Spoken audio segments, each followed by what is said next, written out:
Your desk is probably littered with boring paperweights, but none of them hatch dragons. This crystal dragon says it glows under UV light, bends like a fidget toy, and snaps back into its egg when you're done. Wandefu did send this over for review, but you know I'll roast it if it fizzles. The first thing I noticed is that this is actually a 3D print. So I have a 3D printer myself. This is a very nice 3D print. There are a couple of little like hairs, but you can just pop these off. It's not too bad. The egg itself, which I think this is what this is super fun. I really like it. You can see what the bottom looks like right here. You pop it open with a simple twist.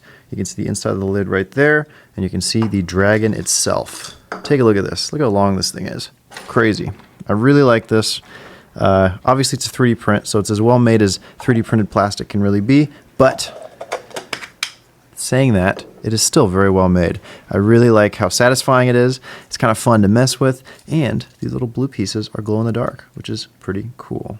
I'll give you kind of a look at some of this and just say that I recommend it, and it is a very fun little toy.